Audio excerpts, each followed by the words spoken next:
mayam pumna makpu YouTube channel yang maisna taramna opchari ngasi mayam da liga dawriba wari asigi maming Hingchaba Ahumgi Machan wari asi haujaraglage thaina mamangai da leibak amada masak matau yamna fajabi nupi macha ama leirami mahaki mamitu saji mitagumdami mahaki masamduna ahingumna murami mahaki momon minoktuna numit thorakpagumni nongma nongmagi sum chawraktuna nupi machadu nongma nongmagi fajaba helaklami nupi macha adugi maming Angelita korami mahaki mamadi sikhirami mahaki mapaduna murti saba nupa oirami Angelita gi apokwa mamadu sikhibadagi mahaki mapana atopa nupi amamuk thirami Angelita gi poktabi mama adudi sahar aduda fajabagi maming chalami Angelita na nongma nongmagi fajaba helakpadudadi mahak yamna kalaglami ahing khudingi poktabi mamaduna mahaki nupa murti saba aduda hanglami aiga nahaki nacha nupiga kanana hena phajai murti saba nupa adudi mahaki nupi adubu munna khangba nupani mahakti yamna singba mini mahangna mahaki nupina wahang adu karigi hanglibano haiba khanglami mahaki macha nupibu mahakna yamna kalai haiba su khanglami maram aduna mahaki nupida asumna khumlami nupi nahakti sahar asida khwaidagi fajabani fajabada nanga pabinaba mi leite nongmadi murti saba nupa adu khanghaudana sikhirami asumna mahaki nupi amadi macha nupibu sangsar sida hundoklaga thamlamba adugidamak mahaki nupi amadi Angelita adu yamna kaplami nongmadi makhoi anina yumthakta leiringaida lambi chatpa nupa anina makhoi anibu urami nupa amana atopa nupa aduda hairami marup a yumthakta masak matau phajarabi nupi ani leiribase ubra mama asidi masak yamna phajabani adubu macha nupi asinadi phajaba yamna henbani poktabi mama dudi poktabi macha nupina nongma nongmagi phajaba helakpaduda yamna kalakpa helami mahaki kalak mihobadu mairi amagum chaglaklami haujikti mahakpu phajai mahaka changdamnanaba mi leite haina habigadaba mahaki nupa leitaba adunasu mahaki kalak mihobagi mairidu chaglakhibani mathangi numitasu poktabi mama machadu yumthakta phamduna leirami lambida lanmi ani chalami lanmi amana atopa lanmi amaduda hairami itaw a yumthakta nupi ani leiribase ubra mama asidi yamna phajabani adubu macha nupi asinadi phajaba yamna henbani madu tabadagidi poktabi mama adu yamna sauraklami haujikti mahangna mahaki poktabi macha nupi adudagi phajaba hendre haiba khanglami mahaki kalak mihobadu yamna helaklami mahangna mahaki macha nupi adubu ka amada thong lonsilaga thamlami apikpa ka adu apikpa thongnau ama phaglangduda wangna palami thongnau du thingjilami Angelita na wana honaduna thongnau du hangdoktuna asengba nungsit changhalami mathangi numidang wairamda apikpa ka macha aduda sum leibaduda warakpadagi Angelita na phaglangda ahoba makhul ama hulami aduga mapangi drishyadu yenglami mahaki poktabi mamadu yum mathakta phamduna leirami thauna phaba nupa ani mafamdu phauduna laklami nupa amana atopa nupa aduda hanglami bhai ayum thakta leiriba nupi asi ubra atopa nupa aduna khumlaklami hoi bhai asigi nupi si masak matau yamna phajabani adubu mahakna kada lonsinduna thambikhrbi mahaki poktabi machanupi adunadi mangondagi phajaba yamna henbani poktabi mama adu yamna saurami mahakna poktabi machanupi adu umangda puraga hatok lunaba mahaki ahal oiraba sebari aduda hairami mahakna sebari aduda makha tarami nahakna Anjelitabu halaga mahaki marai adu kaklaga purakadabani maduna mahak sikhre haiba aina khangadawribani Anjelitadi mahakpu kadudagi puthokpirakpaduda yamna haraurami sebari aduga mahak arapa umang amada chatlami makhoina umangdu yauraklaga Anjelitana yamna ngakna hanglami aikhoina challiba sibu kadaidano ahal oiraklaba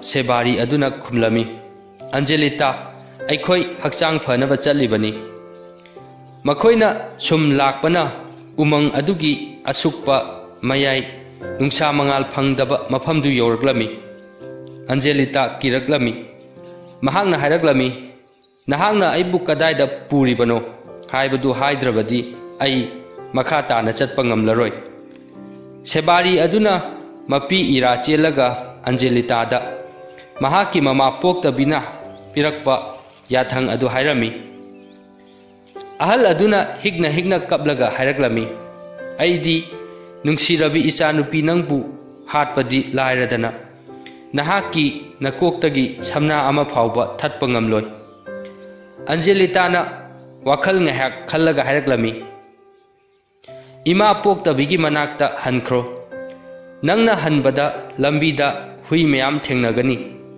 hui ama hatlaga hui dugi marai du kaklaga ima poktabiduda piyu sebari adu mahakna hairibadu tawrami poktabi mama aduna mahakpu sikhre haina khalami asomdana kamdawri Anjelitana umangduda mafam amadagi mafam amada koichat chalami lin kaya mahaki lambida thoraklami yong kaya use kaya na khongbaduna mahaki wakhaldu shanti ohelamde mahakna koichat chatpaduda aroibadadi achauba konung ama thengnarami konungdigi thongjaudu hangdoktuna leirami mahakna ka da changduna yengbada kanasu leiba uramde leiriba pochai sing adusu phajana loisinbiramde koichai chaiduna leirami Anjelitana masa mathanta hairami fajaraba ka singsi aina nana sembige makhoigi pochai loisinbinaba mi leitramale mahakna sumchit ama leiramba thengnarami sumchittuna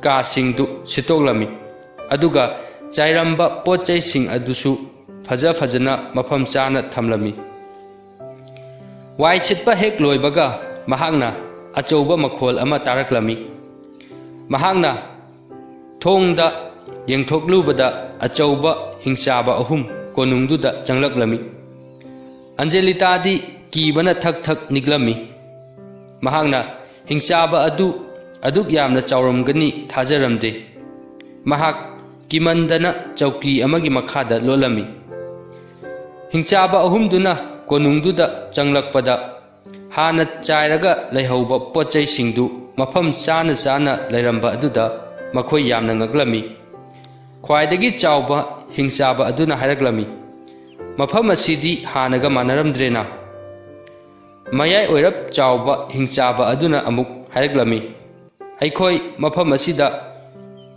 kayada mona leiramkhrabano pochai singsi mafam chana leirakanda aikhoigi konung asi kayam phajabage haibadu aidi ngasita khangi ahum suba mayamdagi khara pikpa hingchaba aduna amuk hairaklami karamba heloina aikhoina chathokringaida aikhoigi mafam asi nana sengdok piramlibano makhoi ahum mafam adu kanana nanhan birambano haiduna makhoi ahum khana nainarami makhoina khana nainarabasu mafamdu kanana nanhallambage haibadudi makhoina lamba ngamlamde makhoigi khonjeldu yamna haujarabasu ꯃꯈꯣꯏꯒꯤ ꯈꯣꯟꯖꯦꯜ ꯑꯗꯨ ꯊꯧꯖꯥꯜ ꯍꯩꯕꯒꯤ ꯈꯣꯟꯖꯦꯜ ꯑꯣꯏꯔꯝꯃꯤ꯫ ꯃꯔꯝ ꯑꯗꯨꯅ ꯑꯟꯖꯦꯂꯤꯇꯥꯅ ꯆꯧꯀꯤ ꯃꯈꯥꯗꯨꯗꯒꯤ ꯊꯣꯔꯛꯇꯨꯅ ꯃꯐꯝꯗꯨ ꯀꯅꯥꯅ ꯅꯥꯜꯍꯜꯂꯝꯕꯅꯣ ꯍꯥꯏꯕꯗꯨ ꯈꯪꯍꯜꯂꯒꯦ ꯍꯥꯏꯗꯨꯅ ꯈꯜꯂꯝꯃꯤ꯫ ꯃꯍꯥꯛꯅ ꯆꯧꯀꯤ ꯃꯈꯥꯗꯨꯗꯒꯤ ꯌꯥꯝꯅ ꯊꯨꯅ ꯊꯣꯔꯛꯂꯝꯃꯤ꯫ ꯃꯍꯥꯛ ꯎꯕꯗ ꯈ꯭ꯋꯥꯏꯗꯒꯤ ꯆꯥꯎꯕ ꯍꯤꯡꯆꯥꯕ ꯑꯗꯨꯅ ꯍꯥꯏꯔꯛꯂꯝꯃꯤ, "ꯀꯌꯥꯗ ꯐꯖꯈ꯭ꯔꯕ ꯍꯦꯂꯣꯏꯅꯣꯅꯦ, ꯌꯦꯡꯉꯨꯅꯦ!" ꯍꯤꯡꯆꯥꯕ ꯑꯗꯨꯗꯤ ꯑꯟꯖꯦꯂꯤꯇꯥꯗꯨ ꯍꯦꯂꯣꯏꯅꯤ ꯈꯜꯂꯝꯃꯤ꯫ ꯃꯌꯥꯏ ꯑꯣꯏꯔꯞ ꯆꯥꯎꯕ ꯍꯤꯡꯆꯥꯕ ꯑꯗꯨꯅ ꯑꯃꯨꯛ ꯍꯥꯏꯔꯛꯂꯝꯃꯤ, "ꯑꯩꯒꯤ ꯄꯨꯟꯁꯤꯗ ꯑꯁꯨꯛ ꯐꯖꯕ, ꯑꯁꯨꯛ ꯅꯨꯡꯁꯤꯕ ꯍꯦꯂꯣꯏ ꯑꯃꯠꯇ ꯎꯈꯤꯗ꯭ꯔꯤ." ꯑꯍꯨꯝꯁꯨꯕ ꯍꯤꯡꯆꯥꯕ ꯑꯗꯨꯅ ꯑꯃꯨꯛ ꯍꯥꯏꯔꯛꯂꯝꯃꯤ, "ꯑꯁꯨꯛ ꯅꯨꯡꯁꯤꯔꯕ ꯍꯦꯂꯣꯏ ꯑꯁꯤꯅ ꯑꯩꯈꯣꯏꯒꯤ ꯀꯣꯅꯨꯡ ꯑꯁꯤ ꯎꯃꯪꯁꯤꯗ ꯀꯔꯝꯅ ꯊꯤꯔꯛꯂꯤꯕꯅꯣ?" ꯑꯟꯖꯦꯂꯤꯇꯥꯅ ꯍꯤꯡꯆꯥꯕ ꯑꯍꯨꯝꯗꯨꯗ ꯃꯥꯒꯤ ꯋꯥꯔꯤ ꯄꯨꯝꯕꯗꯨ ꯂꯤꯔꯝꯃꯤ꯫ ꯃꯍꯥꯛꯀꯤ ꯐꯖꯕ, ꯃꯍꯥꯛꯀꯤ ꯋꯥꯍꯩ ꯋꯥꯇꯥꯅ ꯍꯤꯡꯆꯥꯕ ꯑꯍꯨꯝ ꯑꯗꯨꯕꯨ ꯄꯨꯝꯁꯨꯝ ꯁꯨꯝꯍꯠꯂꯝꯃꯤ꯫ ꯑꯍꯥꯟꯕ ꯍꯤꯡꯆꯥꯕ ꯑꯗꯨꯅ ꯑꯟꯖꯦꯂꯤꯇꯥꯗ ꯍꯥꯏꯔꯝꯃꯤ, "ꯀꯣꯅꯨꯡ ꯑꯁꯤꯗ ꯑꯩꯈꯣꯏꯒꯤ ꯏꯆꯟ ꯑꯣꯏꯅ ꯃꯇꯝ ꯄꯨꯝꯅꯃꯛꯀꯤ ꯑꯣꯏꯅ ꯂꯩꯕꯤꯌꯨ."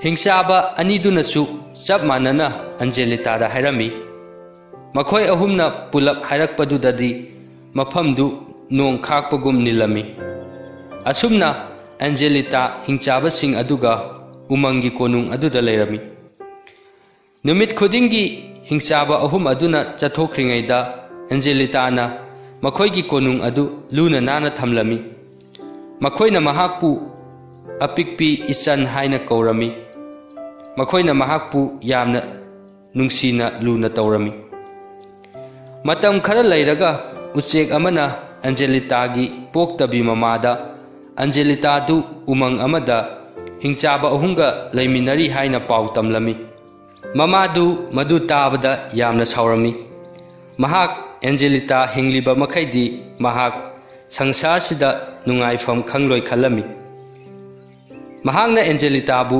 ꯃꯥꯡꯍꯟꯅꯅꯕ ꯖꯥꯗꯨ ꯍꯩꯕꯤ ꯅꯨꯄꯤ ꯑꯃ ꯇꯥꯟꯅꯔꯝꯃꯤ꯫ ꯖꯥꯗꯨ ꯍꯩꯕꯤ ꯅꯨꯄꯤ ꯑꯗꯨꯅ ꯃꯉꯣꯟꯗ ꯍꯨ ꯇꯩꯔꯕ ꯆꯄꯜ ꯑꯃ ꯄꯤꯔꯛꯂꯝꯃꯤ꯫ ꯐꯠꯇꯕꯤ ꯖꯥꯗꯨ ꯍꯩꯕꯤ ꯅꯨꯄꯤ ꯑꯗꯨꯅ ꯍꯥꯏꯔꯝꯃꯤ, "ꯀꯅꯥꯒꯨꯝꯕꯅ ꯑꯩꯅ ꯄꯤꯔꯤꯕ ꯆꯄꯜ ꯑꯁꯤ ꯇꯣꯡꯂꯕꯗꯤ ꯈꯨꯗꯛ ꯑꯗꯨꯗ ꯁꯤꯒꯅꯤ."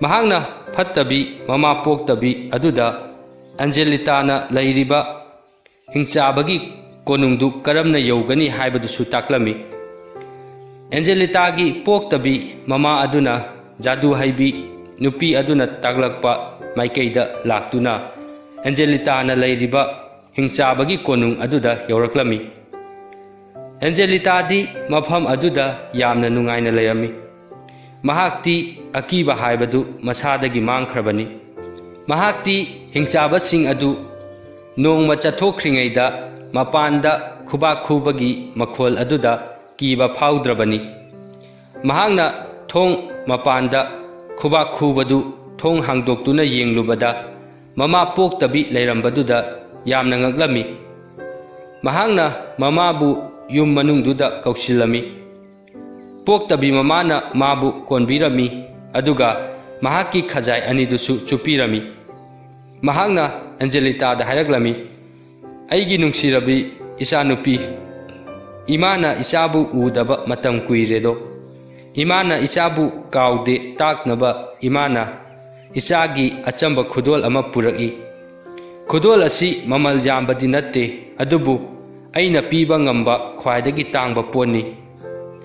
ꯑꯟꯖꯦꯂꯤꯇꯥ ꯃꯃꯥ ꯄꯣꯛꯇꯕꯤꯒꯤ ꯋꯥꯐꯝꯗꯨꯗ ꯌꯥꯝꯅ ꯍꯔꯥꯎꯖꯔꯝꯃꯤ꯫ ꯃꯃꯥꯒꯤ ꯈꯨꯗꯣꯜ ꯑꯗꯨ ꯂꯧꯔꯝꯃꯤ꯫ ꯄꯣꯛꯇꯕꯤ ꯃꯃꯥ ꯑꯗꯨꯅ ꯆꯠꯈꯤꯕꯒ ꯃꯃꯥꯅ ꯄꯤꯔꯝꯕ ꯈꯨꯗꯣꯜ ꯑꯗꯨ ꯍꯥꯡꯗꯣꯛꯇꯨꯅ ꯌꯦꯡꯂꯝꯃꯤ꯫ ꯈꯨꯗꯣꯜ ꯑꯗꯨ ꯆꯄꯜ ꯑꯣꯏꯔꯝꯃꯤ꯫ ꯆꯄꯜ ꯑꯗꯨ ꯊꯥꯏꯅ ꯃꯄꯥꯅ ꯃꯥꯒꯤꯗꯃꯛ ꯂꯩꯕꯤꯔꯛꯄ ꯆꯄꯜ ꯑꯗꯨꯒ ꯃꯥꯟꯅꯔꯝꯃꯤ꯫ ꯑꯟꯖꯦꯂꯤꯇꯥꯅ ꯃꯁꯥ ꯃꯊꯟꯇ ꯍꯥꯏꯖꯔꯝꯃꯤ, "ꯏꯃꯥ ꯄꯣꯛꯇꯕꯤꯁꯦ ꯀꯌꯥꯗ ꯃꯤꯅꯨꯡꯁꯤ ꯆꯥꯎꯈ꯭ꯔꯕꯅꯣ, ꯃꯆꯥ ꯑꯩꯒꯤ ꯆꯄꯜꯒ ꯈꯨꯗꯣꯜ ꯇꯧꯕꯤꯔꯛꯏ." ꯃꯗꯨ ꯍꯥꯏꯔꯒ ꯃꯍꯥꯛꯅ ꯆꯄꯜ ꯑꯗꯨ ꯇꯣꯡꯂꯝꯃꯤ꯫ ꯃꯍꯥꯛꯅ ꯆꯄꯜ ꯑꯗꯨ ꯍꯦꯛ ꯇꯣꯡꯕꯒ ꯐꯠꯇꯕꯤ ꯖꯥꯗꯨ ꯍꯩꯕꯤ ꯅꯨꯄꯤꯗꯨꯅ ꯍꯥꯏꯈꯤꯕꯒꯨꯝ ꯃꯍꯥꯛ ꯈꯨꯗꯛꯇ ꯁꯤꯔꯝꯃꯤ꯫ ꯄꯣꯛꯇꯕꯤ ꯃꯃꯥ ꯑꯗꯨꯗꯤ ꯊꯣꯡꯅꯥꯎꯗꯒꯤ ꯌꯦꯡꯗꯨꯅ ꯂꯩꯔꯝꯃꯤ꯫ ꯑꯟꯖꯦꯂꯤꯇꯥꯅ ꯁꯤꯕ ꯎꯕꯗꯨꯗ ꯃꯍꯥꯛ mayumda harauna hankirami. Mahakna hairami, haujikti aingondagi hena phajaba kanasu leitre, ai yamna nungaire. Hingchaba ahum aduna mayum halakpada, ngahan khaiga manadaba ama masada phaurami. Thong manakta mina changlambagi, amotpa khongpaki mami tarami. Thong duda amotpa khutna paibagi mami su tarami. Hingchaba achawbaduna hairami, thongda amotpa mami tarisi kanana tauribano. Anisuba hingchaba aduna amuk hairaklami, aikhoigi ichandu kaidaurabajano, mahakpu waiga amata sitrabajala. Ahumsuba hingchaba aduna amuk hairaklami, aikhoigi ichandu khudong thiba tarabajala, aidi yamna chingnare. Makhoigi khutchauduna thongjin manakta khubak hauna khurami.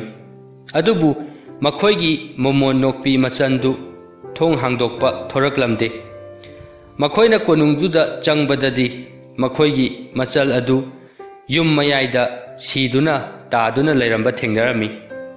Ahanba hingchaba aduna hairaklami, aikhoigi ichal asida tariba dasa asi karino. Anisuba hingchaba aduna mo hairaklami, aikhoigi asuk nungsibi ichan asi kanana hatpano. Ahumsuba hingchaba aduna amuk hairaklami, mahak leitrabadi aikhoigi konung asidi kanana luna nana thambigani. Hingchaba ahumdu yamna kanna kaplami, makhoina kappaduda leimaidu niklami. Makhoina machal adubu dharmagi thoromga loinana saharda puduna leiron chanbasu ngamlamde. Maram aduna makhoina silvergi phajaraba upu ama sarami. Upududa machal bu hablami, aduga sahar takhigadaba lambida thamlami. Makhoina lumduna machal dubu kanagumbana leiron channaba pukhibra yenglami. Ikui kuidana Rajkumar ama lambiduda laklami. Mahakna lambida leiriba silvergi upudu urami. Madu hangdoktuna yenglami. Silvergi upu manungduda yauriba nupi adumuk phajaba mahak mapunsida ukhirdri. Mahakna hairami, masigi asiba masak matau phajarabi nupi asi aigi asengba nungsibani. Masi hairaga silvergi upudu magi konungda pukhirami. Mahakna konungdu hek yaubaga kananasu mahakna puragliba upudu thamliba kaduda changdanaba yathang pirami. Maduna Rajkumari adugi machan adu ikhau langba khangningba hengat halami. Mahakna tumina kaduda changlami, mahakna upudu hangdoklami. Masak matau phajabi nupi ama upududa yaurambaduda mahak yamna ngaglami. Mahakna Angelitagi lengdraba hakchang aduda hairami, nahakti nasaksu yamna phajai, yamna su nungsi, adubu nangna tongliba chapal asidi yamna thi. Masina nahakpu yamna thihalle. Masi hairaga mahakna Angelitagi chapal adu lauthoklami. Angelita adu khanghaudana sor kanna holaklami. Mamittu launa pangthoraklami. Aduga ising thakke ising piyu haina hairaklami. Rajkumari gi machan aduna Rajkumar aduda nupidu hinkalakpagi paudu tamlami. Mahakna Angelita adu hinglakpaduda yamna haraurami. Khudak aduda luhonglasi hairami. Angelita na umangda laiba magi mabung hingchaba ahumdu magi luhongbadu yaunaba baton tauba chatpa yahanbinaba hairami. Hingchaba ahum adu magi luhongba aduda laklami. Adugi matungdagidi hingchaba ahumdu machangi anauba yumduda yamna toina chatlami. Wari asi matang asida loisinjare. Wari asi libada soikhiba yaurabasu tabiriba pumnamakna ngakpinaba nolukna haijari. Mayam pumnamakpu YouTube channel yang maisna taramna okchari. Ngasi mayamda ligadawriba wari asigi maming Hingchaba Ahumgi Machan wari asi haujaraklage.